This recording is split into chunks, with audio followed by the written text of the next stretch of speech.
أعوذ بالله من الشيطان الرجيم بسم الله الرحمن الرحيم فبما رحمة من الله لنت لهم ولو كنت فظا غليظ القلب لانفضوا من حولك فاعف عنهم واستغفر لهم وشاورهم في الأمر فإذا عزمت فتوكل على الله إن الله يحب المتوكلين صدق اللہ مولانا العظیم۔ میرے محترم بزرگوں اور دوستوں، میرے غیور نوجوان ساتھیوں،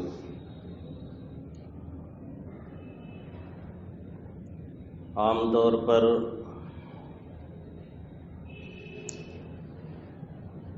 ہم لوگ جب کسی کو روکتے اور ٹوکتے ہیں تو ہمارا انداز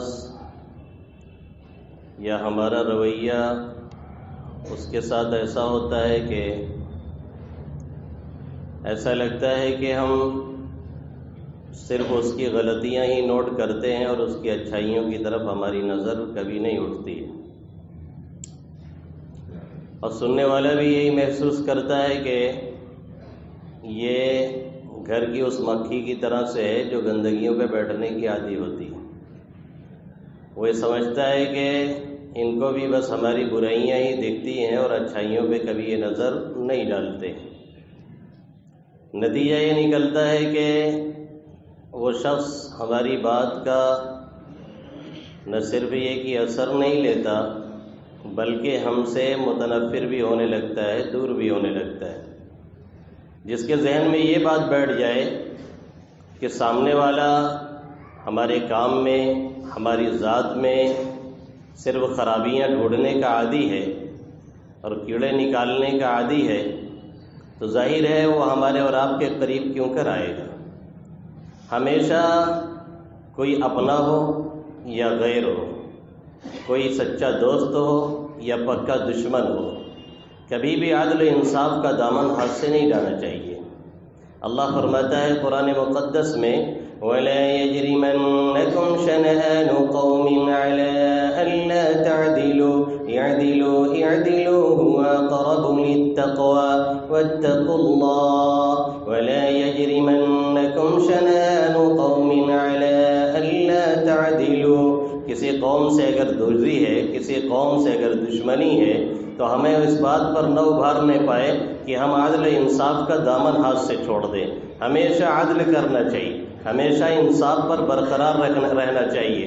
ہمارا مزاج یہ ہے کہ اگر کسی سے دوستی ہو گئی، اگر کسی سے ہمارا تعلق مضبوط ہے، اگر کسی سے ہمارا لگاؤ ہے تو اس کا جھوٹ بھی سچ ہے، اس کا غلط بھی صحیح ہے، اس کا کالا بھی سفید ہے، اور اگر کسی سے دوری ہو گئی تو پھر اس کا سچ بھی ہمارے یہاں غلط ہو جاتا ہے اور اس کا صحیح بھی غلط ہوتا ہے۔ سچ ہمیشہ اس کا ہم جھوٹ مانتے ہیں، کوئی اچھا کرتا ہے ہم اس کو بدگمانی پہ محمول کر دیتے ہیں، یعنی ہمیشہ ہم الٹی ہی راہ چلنے کی کوشش کرتے ہیں۔ اللہ ہمیں اور آپ کو یہ پیغام دے رہا ہے کہ کسی سے کتنی ہی دوری ہو جائے لیکن عدل و انصاف کا دامن کبھی بھی ہاتھ سے نہیں جانا چاہیے۔ جس کی جو اچھائیاں ہیں اس پہ بھی ویسے ہی پینی نظر اور کڑی نظر رکھنی چاہیے جیسے ہم اور آپ برائیوں پر نظر رکھتے ہیں۔ ایک مثال دیتا ہوں، جیسے ایک شخص ہمارے یہاں استاد ہے، پڑھاتا لکھاتا بہت اچھا ہے، تدریس سے شعبہ سے واقف ہے اور اس کی صلاحیت بھی بہت مضبوط ہے اور لڑکوں کو بنانے میں بھی وہ بہت ماہر ہے، لیکن اب اس کے اندر ایک کمی ہے۔ کمی کیا ہے کہ وہ گھنٹے میں ہمیشہ دیر سے آتا ہے۔ اب یہ کہ نہیں اس کے اوپر ہتھوڑا چلایا جائے، بلکہ اس طرح سے کہا جائے آپ ماشاءاللہ تدریس سے وابستہ ہیں، آپ کی پڑھائی کی صلاحیت بھی بہت اچھی ہے، آپ کی لیاقت بہت عمدہ ہے، آپ کو پڑھانے کا ڈھنگ بھی بہت اچھا ہے، طلبہ آپ سے بہت خوش بھی رہتے ہیں اور مطمئن بھی رہتے ہیں۔ صرف خوش ہی نہیں رہتے ہیں، طلبہ کو تو چھوڑ دیا جائے تو یہیں خوش رہیں گے اور دعا دیتے رہیں گے، خوش بھی رہتے ہیں اور مطمئن بھی رہتے ہیں۔ اس طرح سے کہنے کے بعد اب آخری جملہ اس پہ دھیرے سے لگایا جائے کہ لیکن تھوڑا سا آپ ہمیشہ تاخیر سے آتے ہیں، اس کا دھیان رکھیں۔ ظاہر ہے سننے والا یہ ضرور محسوس کرے گا کہ سامنے والے نے جو بات کہی ہے وہ ہماری خیر خواہی کی بنیاد پر کہی ہے، سامنے والے نے جو بات کہی ہے اس کو ہماری اچھائیوں کا بھی پوری طرح سے علم ہے، وہ صرف ہماری برائیاں نہیں تلاش کرتا ہے۔ ایسا نہیں ہے کہ ایک کمی پا گیا ہے صرف اسی پہ ہتھوڑا چلا رہا ہے، بلکہ وہ ہماری بہت سی خوبیوں کی تعریف بھی کر رہا ہے۔ تو معلوم تو ہوگا، دیکھا ہوگا، پتہ لگایا ہوگا، تبھی تو ہماری تعریف کر رہا ہے۔ یہی کچھ طریقہ آقا مدنی صلی اللہ علیہ وسلم کا اپنے اصحاب کے ساتھ تھا۔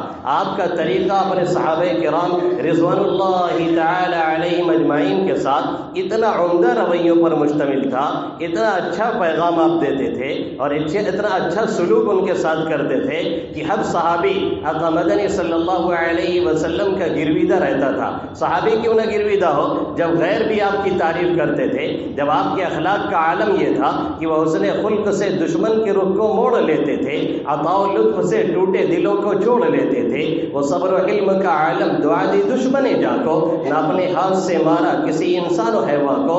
درستی تھی نہ سختی تھی نہ تندی تھی طبیعت میں، تعلق باپ کا سا مہربانی اور مروت میں۔ یہ آقا مدنی صلی اللہ علیہ وسلم کی شان تھی، بلکہ اس سے کہیں بڑی ہوئی تھی۔ تو دوسرے جب متاثر تھے، غیر جب متاثر تھے، جو جانی دشمن تھے وہ متاثر تھے، جو جان کے در پہ تھے وہ متاثر تھے، تو پھر جو اپنے ہوتے آخر وہ کیوں نہ متاثر ہوتے۔ آقا مدنی صلی اللہ علیہ وسلم کا ان کے ساتھ رویہ ہی کچھ اس انداز کا ہوا کرتا تھا کہ ہر کوئی یہ سمجھتا تھا کہ میرا نبی ہماری خوبیوں پر بھرپور نگاہ رکھتا ہے، میرا نبی فالتو باتوں سے نظر اعراض کیا کرتا ہے، میرا نبی فالتو چیزوں پہ بار بار پکڑنے کی کوشش نہیں کرتا ہے، میرا نبی مجمع میں کسی کو بے عزت نہیں کرتا ہے، میرا نبی کسی کو عار نہیں دلاتا ہے، میرا نبی عیبوں کی ٹوہ میں نہیں لگا رہتا ہے۔ ضرورت بھی پڑتی تو آقا اس انداز سے گفتگو کرتے کہ سامنے والا مطمئن بھی ہو جاتا اور خوش بھی ہو جاتا کہ کیا طریقہ ہے سمجھانے اور بولنے کا۔ آقا مدنی صلی اللہ علیہ وسلم تشریف فرمائے، صحابہ کرام کے جھرمٹ میں آقا ایسا لگتا ہے کہ کسی گہری سوچ میں ڈوبے ہوئے، آسمان کی طرف نگاہ اٹھائی، کافی دیر تک یوں ہی دیکھتے رہے اور اس کے بعد فرمایا کہ وہ وقت قریب آ گیا ہے جب کہ لوگوں سے علم اٹھا لیا جائے گا، لوگوں کے حافظے میں علم و دین کا کوئی نام نہیں رہ جائے گا۔ آقا مدنی صلی اللہ علیہ وسلم یہ بات بول کر کے خاموش ہو رہے ہیں۔ ایک پرجوش صحابی زیاد ابن لبید انصاری رضی اللہ تعالی عنہ جوش میں آ کر کے کھڑے ہوئے، نوجوان صحابی تھے، انہوں نے کھڑے ہو کر کے فرمایا، اے اللہ کے حبیب صلی اللہ علیہ وسلم، کس طرح سے علم دین اٹھایا جائے گا اور کیسے ہمارے حافظے میں کچھ نہیں رہ جائے گا، جبکہ صورتحال یہ ہے کہ ہم خود پڑھ رہے ہیں، لوگوں کو پڑھا رہے ہیں، ایسے ہی ہم اپنی اولاد کو پڑھاتے رہیں گے، آگے یہ سلسلہ چلتا رہے گا، تو پھر یہ کیسے ہوگا کہ علم دین اٹھا لیا جائے، پھر یہ کیسے ہوگا کہ لوگوں کے حافظے میں قرآن کا کوئی نام و نشان نہیں رہ جائے گا۔ آقا مدنی صلی اللہ علیہ وسلم نے دیکھا، پرجوش صحابی کا انداز دیکھا، آقا نے فوراً ان کی گرفت نہیں فرمائی، ان کی تنقید نہیں فرمائی، اپنے آپ نے فرمایا کہ ان کنت لعدک من فقہاء المدینہ، میں تو تمہیں مدینہ کے فقہاء میں شمار کیا کرتا تھا، یعنی تم تو بہت سمجھدار انسان ہو،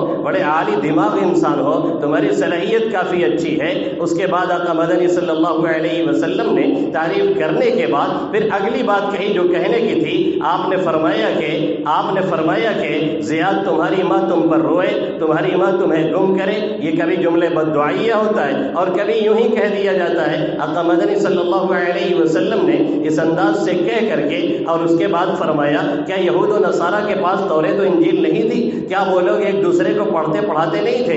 لیکن آج صورتحال کیا بنی ہوئی ہے؟ یہی صورتحال ہمارے اور آپ کے ساتھ ہوگی کہ قرآن ہمارے درمیان موجود رہے گا، کوئی پڑھنے والا نہیں، قرآن ہمارے درمیان موجود رہے گا، کوئی سننے والا نہیں، قرآن ہمارے درمیان موجود رہے گا، کوئی سمجھنے والا نہیں، قرآن ہمارے درمیان موجود رہے گا، کوئی عمل کرنے والا نہیں، جیسا کہ اسی پیٹرن پہ، جیسا کہ اسی طریقے پہ، جیسا کہ اسی لائن پہ اب امت کے اکثر لوگ چلتے چلے جا رہے ہیں۔ کوئی پڑھنے والا نہیں، پڑھ رہا ہے تو سمجھنے والا نہیں، سمجھ رہا ہے تو عمل کرنے والا نہیں، عمل کرنے والوں کی تعداد گنی چنی ہے اور اس کے بعد پھر سمجھنے والوں کی تعداد اس سے شاید کچھ بڑی ہوئی ہو اور اس کے بعد پڑھنے والوں کی تعداد شاید اس سے کچھ بڑی ہوئی ہو۔ آج حالت یہ ہے کہ 25 سال کا نوجوان، 30 سال کا نوجوان ایک چھوٹی صورت بھی اسے نہیں آتی ہے، یعنی دیکھ کر کے وہ انا اعطینا بھی نہیں پڑھ سکتا ہے، دیکھ کر کے وہ قل هو اللہ بھی نہیں پڑھ سکتا ہے۔ آقا مدنی صلی اللہ علیہ وسلم نے جو پیشین گوئی فرمائی تھی اور فرمایا ہے کہ ایک زمانہ آئے گا، اور لگتا ہے وہ زمانہ آ چکا ہے کہ لوگوں کے دل و دماغ سے علم دین اٹھا لیا جائے گا، حافظے میں کوئی چیز نہیں رہ جائے گی، قرآن تو رہے گا، قرآن کے علوم نہیں رہیں گے، قرآن تو رہے گا، قرآن کی سمجھ نہیں رہے گی، قرآن تو رہے گا، قرآن پڑھنے پڑھانے والے نہیں رہیں گے، قرآن تو رہے گا، قرآن سے تعلق رکھنے والے نہیں رہیں گے۔ جو بات آقا نے فرمائی تھی وہ بات ہمارے اور آپ کے زمانے میں اب کھلتی چلی جا رہی ہے۔ اس طریقے سے آقا مدنی صلی اللہ علیہ وسلم نے ایک طرف ان کی تعریف کی اور دوسری طرف جو ان کی کمی تھی اس کمی کو بھی آپ صلی اللہ علیہ وسلم نے بڑی خوش اسلوبی سے بیان فرما دیا کہ صحابی بھی مطمئن ہو کر کے بیٹھ گئے۔ اسی طریقے سے آپ صلی اللہ علیہ وسلم کا گزر ایک مرتبہ ایک قبیلے کے پاس سے ہوا۔ آپ نے قبیلے والوں کو دعوت ایمان دیتے ہوئے، دعوت اسلام دیتے ہوئے فرمایا، اے بنو عبداللہ، کیا تم لوگ اسلام نہیں لاؤ گے؟ یعنی تمہارا نام اللہ کے بندے کے بیٹے ہیں، بنو عبداللہ تم لوگ کہلاتے ہو، عبداللات نہیں ہو، عبد المنات نہیں ہو، عبد العزا نہیں ہو، کسی بت کے پجاری کے بیٹے نہیں ہو، بلکہ تمہارے نام سے اسلام جھلک رہا ہے، شرک کی بو نہیں آ رہی ہے، اس لیے اسلام لانے میں کون سی رکاوٹ بن رہی ہے؟ اس طریقے سے ایک میٹھا سا پیغام آقا مدنی صلی اللہ علیہ وسلم نے ان لوگوں کو دے دیا، اور یہی طریقہ تھا میرے نبی محترم محمد عربی صلی اللہ علیہ وسلم کا۔ بلکہ بسا اوقات آپ صلی اللہ علیہ وسلم دوسرے لوگوں کو اس طرح کا پیغام کسی دوسرے کے واسطے سے پہنچاتے، اور اس میں وہی خیر خواہی کا جذبہ اور وہی خیر خواہی کے الفاظ اور وہی اچھائیوں کا تذکرہ آقا اس انداز سے کرتے کہ سننے والا سن کر کے متاثر ہوئے بغیر نہ رہتا۔ خالد ابن ولید جو ہر مارکے میں مسلمانوں کے خلاف کھڑے رہتے، خالد ابن ولید جو جنرل اور کرنل تھے اور کل کرنل تھے، ان کی حالت یہ تھے کہ جب تک حالت کفر میں رہے تو بھی کہیں شکست کھانے کا نام نہیں، اور جب حالت اسلام میں آئے تو پھر وہ چار چاند لگا کے عمر فاروق کے معزول کرنے کے باوجود بھی لوگ خالد ابن ولید سے مشورہ لے رہے ہیں۔ عمر فاروق کو مسکرا کے کہنا پڑتا ہے، امر خالد النفس، خالد نے تو اپنے آپ کو اتنا مضبوط کر دیا ہے کہ اپنی ذات کو انہوں نے امیر بنا ہی دیا ہے۔ لوگ مجبوراً جاتے ہیں، جب صلاحیت ہوتی ہے تو صلاحیت بولتی ہے، کپڑے نہیں بولتے ہیں، کاریں نہیں بولتی ہیں، گھڑیاں نہیں بولتے، چشمے نہیں بولتے، صلاحیتیں بولا کرتی ہیں۔ اس لیے میں اپنے طلبا سے ہمیشہ کہا کرتا ہوں، اپنی صلاحیتوں کو مضبوط کرو۔ لوگ مجبور ہو کر کے آ کر کے جھکیں گے۔ تمہارے پاس کار نہ ہو، تمہارے پاس بنگلے نہ ہو، تمہارے پاس اونچا لباس نہ ہو، تمہارے پاس عمدہ مکان نہ ہو، تم ہائی فائی گاڑیوں سے نہ ٹہلتے ہو، لیکن تمہاری صلاحیت اگر صحیح ہے، آج نہیں کل لوگ جھک کر کے آئیں گے اور کہیں گے مجبوری اس کے پاس جانا ہی جانا ہے، کیونکہ وہ اپنے پاس صلاحیت رکھتا ہے، اس کے پاس کوئی صلاحیت ہے جس کے لیے ہمیں اس کے پاس جانا ہی پڑتا ہے۔ بہرحال آقا مدنی صلی اللہ علیہ وسلم نے فرمایا کہ خالد ایک اچھا انسان ہے، اگر وہ اسلام لاتے اور ہمارے پاس آ جاتے تو ہم ان کا اکرام کرتے، اگر ان کی وہ صلاحیت، اگر ان کی وہ تیزی اسلام کے لیے رہی ہوتی تو یہ بہت ہی بہتر ہوتا۔ ان کے بھائی ولید ابن ولید سے آقا مدنی صلی اللہ علیہ وسلم نے یہ جملہ فرمایا۔ کب فرمایا؟ اسے سمجھنے کے لیے تھوڑا سا پیچھے چلنا پڑے گا۔ حدیبیہ کا موقع ہے، آقا مدنی صلی اللہ علیہ وسلم نے ایک خواب دیکھا ہے کہ ہم مکہ میں داخل ہو رہے ہیں، حج کر رہے ہیں، کوئی لوگ سر اڑا رہے ہیں، کوئی لوگ حلق کرا رہے ہیں، کوئی لوگ قصر کرا رہے ہیں، امن اطمینان کے ساتھ جا رہے ہیں، آ رہے ہیں۔ آقا مدنی صلی اللہ علیہ وسلم نے صحابہ کرام رضوان اللہ تعالی علیہم اجمعین کو کوچ کرنے کا حکم دیا۔ لشکر آگے بڑھا، کفار نے روکنے کی کوشش کی۔ خالد ابن ولید کچھ ٹکڑی لے کر کے گھوڑ سواروں کو لے کر کے دوسری طرف سے آئے۔ آپ صلی اللہ علیہ وسلم مقام عثفان کے قریب پہنچے تھے۔ خالد ابن ولید نے دیکھا کہ یہ لوگ ظہر کی نماز پڑھ رہے ہیں، کہنے لگے موقع بہت اچھا ہے، حملہ کر کے ان کا کام تمام کر دیا جائے، لیکن انہیں یہ چانس ہاتھ نہیں لگا۔ کہنے لگے جب یہ لوگ سجدہ میں جاتے ہیں، دنیا اور مافیا سے بے خبر ہوتے ہیں، سجدہ میں ہوتے ہیں،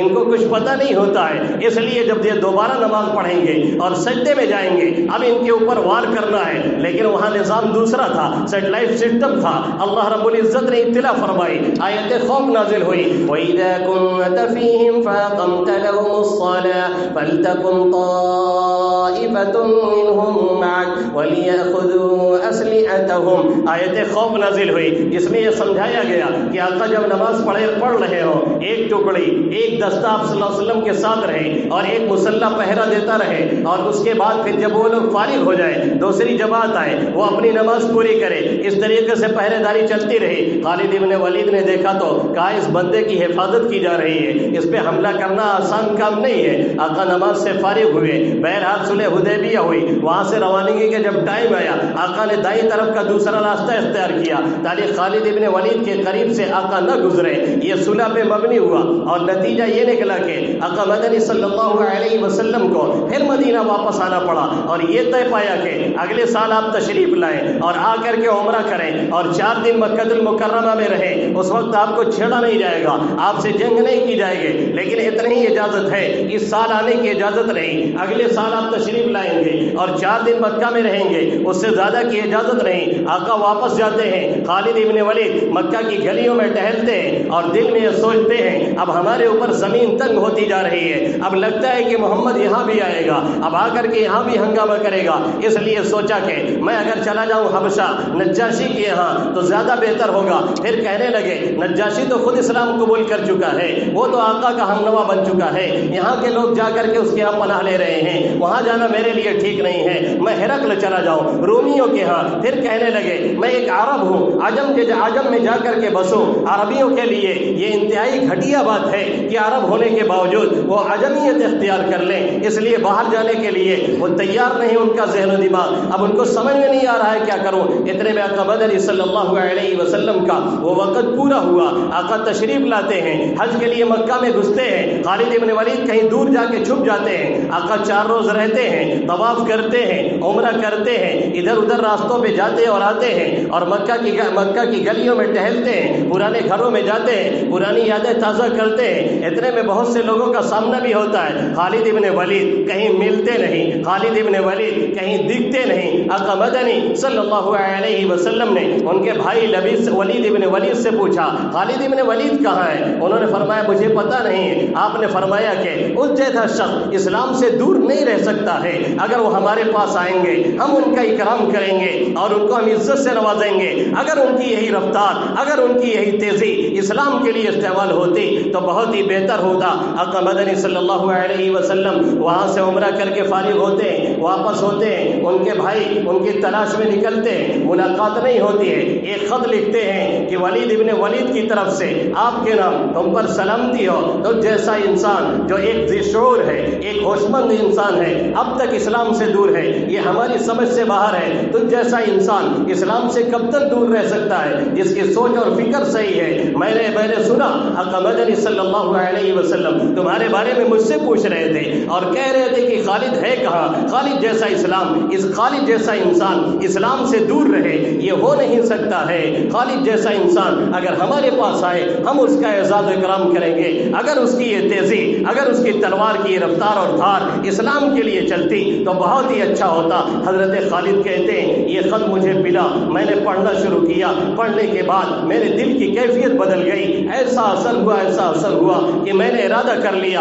اب مدینہ چلتا ہوں آقا مدنی صلی اللہ علیہ وسلم کے پاس اور چل کر کے اسلام قبول کرتا ہوں۔ میرے دل کی دنیا بدلنے لگی اور اس سے پہلے میں نے خواب بھی دیکھا تھا کہ میں ایک بنجر زمین سے، ایک ایسی زمین سے جو بے آب و گیاہ ہے، ایک چٹیل میدان ہے، میں ایک سرسبز علاقے میں جا رہا ہوں۔ میں نے کہا یہ خواب ضرور سچا ہوگا اور اس کی تعبیر شاید یہی ہے۔ میں نے جانے کا ارادہ کیا اور جاتے جاتے میں نے سوچا کہ کوئی ساتھ لے لو۔ میں نے جا کر کے صفوان ابن امیہ کو اطلاع دی کہ میں مدینہ جا رہا ہوں آقا مدنی صلی اللہ علیہ وسلم کے ہاں ایمان اور اسلام قبول کرنے کے لیے، کیا تم بھی چلو گے؟ لیکن وہ آدمی زخم خوردہ تھا، اس نے اپنے باپ اور اپنے رشتہ داروں کے مارے جانے کا تذکرہ کیا اور کہا میں جا نہیں سکتا، اگر تنہا بچوں گا تب بھی محمد کی نعوذ باللہ مخالفت کرتا رہوں گا اور ان سے لڑتا رہوں گا، اس لیے مجھ سے یہ سوال نہ کیا جائے۔ کہتے میں آگے بڑھا، اکرمہ ابن ابی جہل سے ملاقات ہوئی، ابو جہل کے بیٹے حضرت اکرمہ سے ملاقات ہوئی جو بعد میں اسلام لائے۔ میں نے ان سے بھی کہا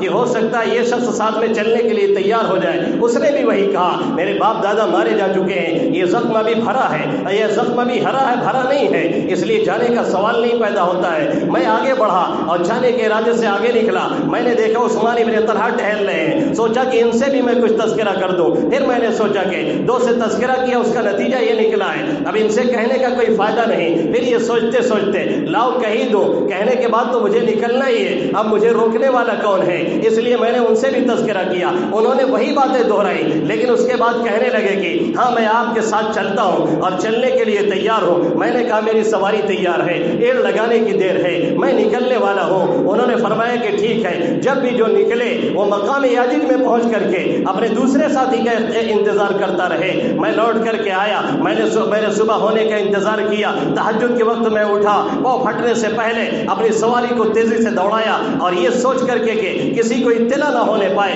مقام یاجج میں ہم دونوں پہنچ کر کے پاؤں پھٹنے سے پہلے وہاں پر کھڑے تھے، یعنی غلس میں تاریکی میں نکلے اور صبح سویرے وہاں جا کر کے ہم دونوں کھڑے تھے۔ ہم نے آگے کیا دیکھا، مقام حدہ میں جب ہم پہنچے تو دیکھا کہ سب عامر ابن سعد بھی وہاں پر کھڑے ہیں۔ ہم نے کہا خیریت؟ تو انہوں نے کہا خیریت نہیں ہے، ذرا یہ بتائیے آپ کہاں جا رہے ہیں؟ ہم نے کہا آپ کہاں جا رہے ہیں؟ آفین از دا بیسٹ ڈیفینس، حملہ کرنا ہی بہترین جواب ہوتا ہے۔ بچاؤ کے لیے ہم نے یہ کہا کہ آپ کہاں جا رہے ہیں۔ جب کوئی پوچھے آپ کہاں جا رہے ہیں، آپ بتانا نہیں چاہتے ہیں، آپ اسے راز کھولنا نہیں چاہتے ہیں، تو آپ بھی پلٹ کے کہیے آپ کہاں جا رہے ہیں۔ آپ بھی بہت پہنے ہوئے ہیں، لگتا ہے کہیں چڑھائی کرنے کا ارادہ ہے، جیسے ہم لوگوں پہ حملے ہوتے ہیں تو آپ جواب دینے کے بجائے سوال کرنا پڑتا ہے کہ آپ بھی تو لگتا ہے کہیں جگاڑ پانی میں دوڑ رہے ہیں، اس طریقے سے روکنا پڑتا ہے۔ تو انہوں نے پلٹ کر کے کہا کہ آپ کا ارادہ کہاں کا ہے؟ انہوں نے جواب نہیں دیا، اور عمرو بن سعد نے جواب نہیں دیا، بلکہ پلٹ کر کے پھر انہوں نے کہا آپ کہاں جا رہے ہیں؟ لگتا ہے اسلام قبول کرنے کے لیے جا رہے ہیں۔ خالد کہتے ہیں جی ہاں میں اسی ارادے سے نکلا ہوں، ایک کوئی ڈھکی چبھی بات نہیں رہ گئی۔ کہتے ہیں ہم بھی اسی کام کے لیے جا رہے تھے۔ اب تینوں ساتھ ساتھ چلنے لگے، مقام حرہ پہنچے۔ حرہ سے پہلے ہم نے باہر اپنی سواریاں کھڑی کی، آقا مدنی صلی اللہ علیہ وسلم کو ہماری آمد کی اطلاع دی جا چکی تھی اور بتلایا جا چکا تھا کہ جنرل اور کرنل خالد ابن ولید آ چکا ہے۔ آقا مدنی صلی اللہ علیہ وسلم انتظار میں بیٹھے تھے، میں تیزی سے وہاں سے چل رہا تھا۔ راستے میں نے سوچا کہ ذرا سا فریش ہو لوں، کپڑے وغیرہ عمدہ قسم کے پہن لوں، پہن کر کے جب آگے بڑھتا ہوں میرے بھائی کا سامنا ہوتا ہے، ولید ابن ولید سے ملاقات ہوتی ہے۔ وہ کہتے ہیں بھائی جلدی کیجیے، محمد عربی صلی اللہ علیہ وسلم آپ کے منتظر ہیں۔ میں پہنچا تو آقا مدنی صلی اللہ علیہ وسلم مجھے دیکھ کر کے مسکرا دیے اور کافی دیر تک مسکراتے رہے۔ جو آقا کا طریقہ تھا، جو آقا کا شیوا تھا، جو آقا کا وتیرہ تھا، جو آقا کا اسلوب تھا، جو آقا کا طرز تھا، اسی انداز میں آپ ان کو دیکھ کر کے مسکراتے رہے۔ خالد ابن ولید قریب پہنچے اور پہنچتے ہی فرمایا اشہد ان لا الہ الا اللہ واشہد انک عبد اللہ ورسولہ، میں گواہی دیتا ہوں کہ اللہ کے سوا کوئی معبود نہیں، آپ اللہ کے بندے اور اس کے رسول ہیں۔ آقا مدنی صلی اللہ علیہ وسلم نے خالد سے فرمایا کہ تمہاری پیشانی کا جو نور تھا اور اس کی جو روشنی تھی مجھے یہ بتلا رہی تھی کہ خالد اسلام سے دور نہیں رہے گا، ایک نہ ایک دن وہ ایمان کے دامن میں آئے گا، آج تم آ گئے ہو۔ حضرت خالد نے فرمایا اے اللہ کے حبیب صلی اللہ علیہ وسلم، ہم نے مار کا آپ کے خلاف لڑا ہے، جنگیں آپ کے خلاف لڑی ہے، بہت سے گناہ کیے ہیں۔ احد کے نقشے کو پلٹنے والے خالد ابن ولید تھے، جنہوں نے مسلمانوں کی جیتی ہوئی جنگ کو شکست میں تبدیل کر کے رکھ دیا تھا۔ کہنے لگے میرے لیے دعا کیجیے، میرے گناہوں کو اللہ معاف کرے۔ آقا مدنی صلی اللہ علیہ وسلم نے فرمایا الاسلام یجب ما کان قبلہ، اسلام جتنے بھی گزشتہ گناہ ہوتے ہیں اسے ڈھا دیا کرتا ہے، اسے ختم کر دیا کرتا ہے۔ ایمان کی وجہ سے تم ایسے ہی دھل گئے ہو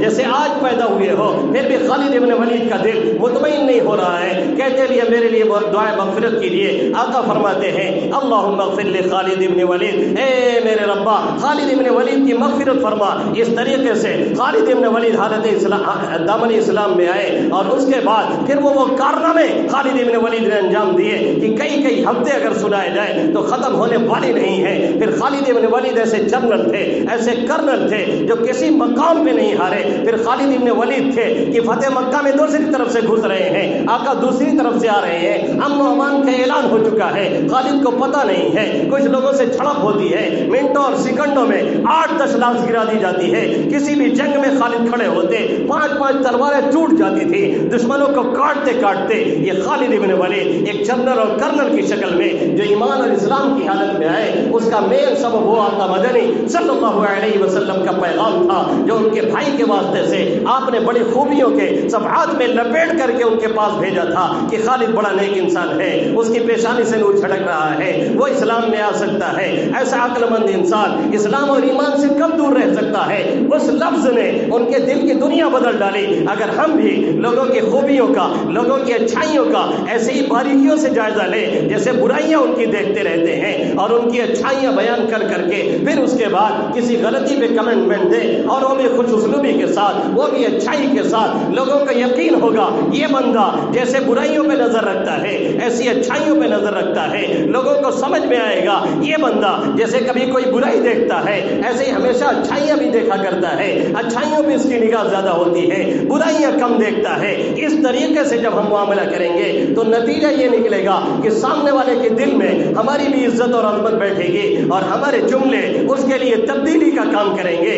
یہ نہیں کہ جو منہ میں آیا پانی پھار بول دیا، نتیجہ یہ نکلتا ہے کہ اس سے کوئی فائدہ نہیں ملتا، آدمی دوری اختیار کرتا ہے اور سمجھتا ہے کہ یہ شخص ہمارا خیر خواہ نہیں بلکہ بدخواہ ہے، یہ صرف برائیاں دیکھتا ہے۔ بیٹے کو ٹوکنا ہوا 25 برائیاں ایک ساتھ میں بیان کر دی، باپ کو کچھ کہنا ہوا 25 برائیاں ایک ساتھ بیان کر دی، بھائی کو کچھ کہنا ہوا 25 برائیاں ایک ساتھ کہہ ڈالے۔ ارے کم سے کم اچھائیوں کا تذکرہ کیجیے، کم سے کم کبھی خوبیوں کی تعریف کیجیے، کبھی کبھی یہ کہیے آپ کے اندر یہ خوبی ہے، آپ کے اس ہنر نے تو میرا دل جیت لیا۔ آپ کو کہنے میں شرم کیوں آتی ہے؟ اچھائیوں کی بار بار جب تعریف کریں گے اس کے بعد کبھی برائیوں پہ اپنا کمنٹمنٹ دیں گے، یقین جانیے وہ کھلے دل سے قبول کرے گا اور اپنی برائیوں کے ازالے کی فکر کرے گا، ورنہ اس طریقے سے محض تنقید کر دینے سے کبھی بھی کسی کی اصلاح نہیں ہو سکتی ہے۔ اللہ رب العزت ہمیں آقا مدنی صلی اللہ علیہ وسلم کی سیرت کا کوئی شمع اور حصہ نصیب فرمائے، آمین یا رب العالمین۔ وما علینا الا البلاغ المبین۔